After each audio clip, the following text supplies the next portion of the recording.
आज ऐसा इकदाम करें। इसके ऊपर आपको पता है जितना तूफान उठा है, इसके ऊपर सवाए MQM के और इमरान खान साहब उन्होंने तो उसको सपोर्ट किया है, लेकिन बाकी जो PMLQ वो थोड़ी सी अपने आप को उसने दरमियान में रखा है। बाकी सारी की सारी पार्टीज ने उसको बड़ा लाउडली अपोज किया। बाकी पार्टीज की तो बात की बात है, मेरा ख्याल है अल्ताफ भाई ने एक ऐसी स्टेटमेंट दे दी है कि उनकी अपनी पार्टी वालों को समझ नहीं आ रही कि वो क्या करें। अगर आप देखें तो कुछ लोग MQM के जो उनके डिफेंस पे उतरे हैं, उन्होंने ये कहा है कि अल्ताफ भाई ने, हैदर अब्बास रिजवी साहब ने जैसे कहा कि जो आज तक होता रहा है सब जानते हैं, पूरी कौम जानती है, उसके साथ हुआ है, सब लोग सियासतदान जो है फौज की मदद भी करते हैं, उसको फैसिलिटेट भी करते हैं, इन्वाइट भी करते हैं। तो अल्ताफ भाई ने अगर खुले मतलब सरेआम ये बात कह दी है, खुले अंदाज में तरह कर दी है, तो इसमें क्या बुरी बात है। हालांकि अगर आप देखें तो बाकी जो MQM के लोग हैं वो ये कह रहे हैं कि अल्ताफ भाई ने मार्शल लॉ का जिक्र नहीं किया। फिर उनको बार बार जो है रिमाइंड कराया गया, उनकी फुटेज चलाई गई अल्ताफ भाई की स्पीच की, जिसमें क्लियरली उन्होंने कहा मार्शल लॉ जैसा इकदाम। अब बात है कि वो इकदाम कौन कर रहा है, फौजी जर्नैल कर रहे हैं। मुशर्रफ साहब ने जब दूसरी दफ़ा कू किया था तो उन्होंने कू का वर्ड तो नहीं इस्तेमाल किया था, उन्होंने ये कहा था कि मैं इमरजेंसी लगा रहा हूँ, और वो इमरजेंसी किसने लगाई थी, चीफ ऑफ आर्मी स्टाफ ने लगाई थी। तो जब chief of army staff emergency लगाता है तो सीधी सी बात है वो कू ही होता है। एक तो ये वतन जर्नैल कौन से हैं, वो कैसे आप उनको कौन सी यार्ड नहीं, उससे पहले तो ये है कि वो कौन से जर्नैल है जो मुहब्बे वतन नहीं है, पहले तो आर्मी से उनको निकालने की जरूरत है। कॉलर भी हमारे साथ है, मैंने एक बात ऐड कर दूं कि जो लोग बड़े खुश हो रहे हैं कि जी MQM जो है वो देखिए उसको समझ नहीं आ रही कि हम कैसे डिफेंड करें। मैं समझता हूं कि ये बात इतनी है, मेरा ख्याल है आपका इशारा इमरान खान साहब की जो ऑब्जेक्टिव था वो अचीव हो गया है। इस स्टेटमेंट का एक रिएक्शन लेना था, रिएक्शन आ गया है और पता चल गया है कि इस कौन कौन साथ खड़े हैं, कौन कौन इस stage Pir of पगाड़ा, Imran Khan, MQM, वो तीन तो ऑन बोर्ड आ गए। अब बाकी ये भी आइडेंटिफाई हो गया जो बरतानवी अदालतों के दरवाजे खटखटा रहे हैं, अभी भी पछता रहे हैं और वो तौबा कर रहे हैं, कहते हैं जी मैंने मुशर्रफ की सपोर्ट की। अब उन्होंने फिर एक स्टेटमेंट दे दी, वेलकम करेंगे, सब जिंदगी की सबसे बड़ी गलती। कॉलर है, कॉलर की ले लेते हैं जी ओपिनियन। जी अस्सलाम वालेकुम। जी वालेकुम सलाम जी, कौन साहब कहाँ से? जी मोहम्मद अली साहब फरमाइए जी, क्या कहते हैं? जी जी से सियासत को, जमहूरियत को कोई नुकसान नहीं होता, सियासतदानों को नुकसान होता है।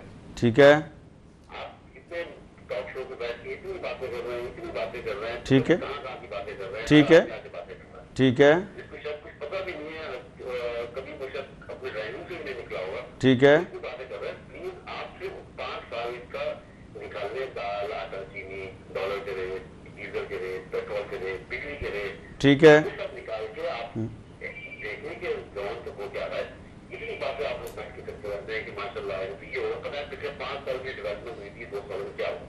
ठीक है, करप्शन कहाँ से कहाँ पहुंच गई है, ट्रांसपेरेंसी इंटरनेशनल भी गलत है, दुनिया की सारी रिपोर्टें गलत है, हर चीज गलत है। ठीक है, वो 2-4 सियासतदान जिनके स्टील मिले, जिनके बैंक बैलेंस, जिनके मैनेजर, गवर्नमेंट दुनिया की कमांड, आप सोचेंगे आदमी खाने को नहीं। ठीक है। अच्छा मोहम्मद अली साहब, मैं कोई बात कह सकता हूँ आगे से या आप, मुझे इजाजत है? अच्छा मुझे ये बताएं, एक छोटी सी बात मुझे बताएं। वेलकम, बड़ी अच्छी बात आपने की। एक छोटी सी, मैं सियासतदानों के लिए तो हम भी उनको डिफेंड नहीं करते, डेमोक्रेसी को जरूर डिफेंड करते हैं, ठीक है? आप भी इस पे एग्री करते हैं या नहीं करते? आप डेमोक्रेसी को सपोर्ट नहीं करते?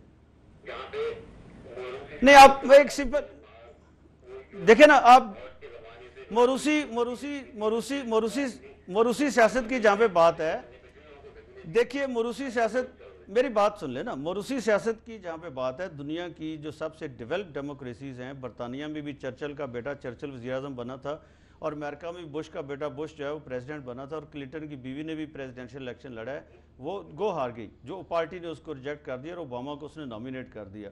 इसलिए मोरूसी सियासत की फ़िलासफ़ी जो है वो ऐसे हमने अडॉप्ट की है, ड्राइंग रूम में बैठ के हम भी सुन लेते हैं, सॉरी टू से, लेकिन पूरी दुनिया में ये कोई इशू, हमारे साथ इंडिया सबसे बड़ी डेमोक्रेसी है, वहाँ पे भी मोरूसी सियासत चल रही है, श्रीलंका में भी मोरूसी डेमोक्रेसी चल रही है, और ये कोई ऐसा इतना बड़ा इशू नहीं है जिसको हम ब्लेम करें, इसी बात पे हम रगेते जाएं। दूसरा मुझे एक आंसर चाहिए आपसे कि क्या पिछला जो जनरल मुशर्रफ साहब का दौर था, जनरल ज़िया साहब का दौर था, अमीरुल मोमिनीन का, और जनाब जनरल अयूब साहब का दौर था, क्या उसमें करप्शन नहीं होती थी, इससे कम होती थी? उस दौर में बहुत ट्रांसपेरेंट गवर्नमेंट थी। आप इस, आपकी अपनी ईमानदाराना इस पर राय क्या? और 18 साल से पाकिस्तान में ही मैं जाके से काम कर रहा हूँ, अलहमदुलिल्लाह बाहर में पढ़ा लिखा हूँ थोड़ा बहुत, अब एक बात को सुनिएगा।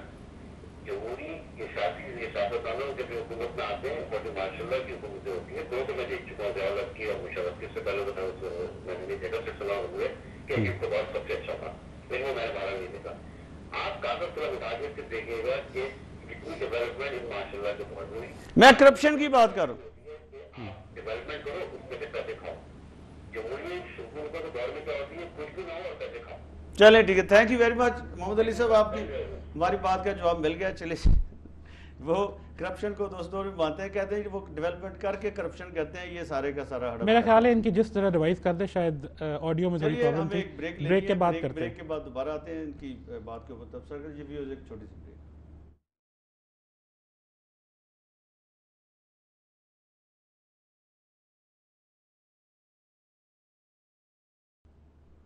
क्या कराची तो आए हैं?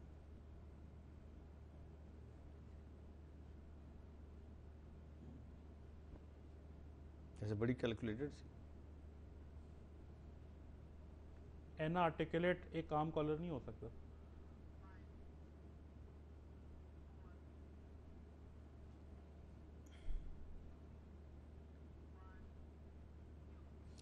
जी व्यूअर्स, वेलकम बैक। जी भुट्टा साहब, एक तो प्रॉब्लम हम अपने व्यूअर्स के साथ शेयर कर लें कि अनफॉर्चुनेटली हम उनकी कॉल्स नहीं ले सकेंगे। व्यूअर्स सॉरी, उसकी कुछ टेक्निकल रीजंस हैं जिसकी वजह से डिस्टॉर्शन आपने देखा। पहले जो मोहम्मद अली साहब की कॉल थी उसमें भी आ रही थी, और अब आपकी कॉल्स हम ले नहीं सकेंगे। हमें कॉल्स आ रही हैं, हमें बताया जा रहा है प्रोड्यूसर साहब की तरफ से जी कि दुबई से एक कॉलर ने कॉल की है, कराची से और ने की है, और मुसलसल अब अटैम्प्ट हो रही है। CLI के ऊपर हमें नंबर्स भी आ रहे हैं, लेकिन इशू वही है कि जो मैं बता रहा हूँ कि वो प्रॉब्लम होगा। हम सॉरी आज के प्रोग्राम में कॉल्स नहीं ले सकेंगे, और अगले प्रोग्राम में हम कसर निकाल देंगे। अब इशू ये है कि मुझे और आपको वो काम करना है जो कॉलर्स ने करना होता है कि इसमें इस इशू के ऊपर जो इश्यूज़ हैं हम फ्रेम करें बेसिकली कि हैं क्या क्या। एक तो ये मैं समझता हूँ कि सबसे इंपॉर्टेंट चीज़ जो मैं पहले भी बात हम कर रहे थे ओपनिंग में, कि जो पार्टी डिवीजन है इस पर वो किस तरीके से हुई है उसको हम आइडेंटिफाई करें। अब 3 पार्टीज़ एक तरफ हैं और बाकी पार्टीज़ दूसरी तरफ हैं, और इसमें बड़ी मज़े की बात यह है कि रिलीजियस पार्टीज़ सबसे बड़ी ख़ास तौर पर जमात इस्लामी और JUIF फजल रहमान साहब की, वो भी दूसरी तरफ हैं। अभी वो इस तैयार नहीं है कि वो किसी मिलिट्री गवर्नमेंट की या मिलिट्री जैसी गवर्नमेंट की वो सपोर्ट करें। नहीं, मेरा इस पे ज़रा ख्याल ज़रा मुख्तलिफ है। मेरा ख्याल है कि वो तैयार तो हमेशा ही रहती हैं। अगर आप हिस्टोरिकल एविडेंस देख लें तो अभी शायद उनको ये महसूस हुआ है कि वो मौका पहुंचा नहीं है जहां पर वो खुलम खुला डिक्टेटरशिप की सपोर्ट करना शुरू कर दें। वरना कौन सी रिलीजियस पार्टी ने आज तक जो है डिक्टेटरशिप की जो है अपोजिशन की है। आप जमात इस्लामी को देख लें, ज़िया साहब के साथ बैठी थी, फजल रहमान साहब को देख लें, डिक्टेटरशिप हो या नहीं, मैं कह रहा हूँ फजल रहमान को देख लें, डिक्टेटरशिप नहीं डिक्टेटरशिप हो या डेमोक्रेसी हो, वो हुकूमत में होते हैं, अपोजिशन में बैठना नहीं पसंद करते हैं। तो मेरा ख्याल है वैसे बड़ी मजे की बात है कि पिछले 5 साल वो रहे अपोजिशन में है, फेडरल लेवल पे, सेंट्रल लेवल पे नहीं, लेकिन वो कहा जाता था कि वो गवर्नमेंट के नॉमिनी है ऑपोजिशन के अंदर। वही जो अब नून लीग के ऊपर इल्जाम मिनिस्टर वाला स्टेटस मिलता था, वही मॉडल अब पीपल्स पार्टी और नून लीग की जो उसको कोलिशन कहें, पार्टनरशिप कहें, या उनकी जो एक दूसरे के साथ जो हार्डकोर ऑपोजिशन होती है वो नहीं की उन्होंने। ठीक है, और ये पहले भी पिछले दौर में भी, अब वो भी नहीं है। लेकिन इसमें मैं ये भी कहना चाहूँगा, टू बी फेयर टू फजल रहमान साहब, मेरा ये ख्याल है कि छोटी पार्टीज़ हैं हमारी, with the exception of ANP, वो कोशिश उनकी यही होती है कि वो किसी ना किसी तरह हुकूमती गठजोड़ का हिस्सा रहे। वो शायद वो अपनी सर्वाइवल के लिए करती हैं या कोई और उनके मसाइल होते हैं, लेकिन फिर भी ये ज़रूर होता है कि वो हुकूमती सेटअप का हिस्सा ज़रूर रहती हैं। मुझे ज़रा अफसोस थोड़ा इसलिए हुआ कि यही मैं कहने लगा था कि अफसोस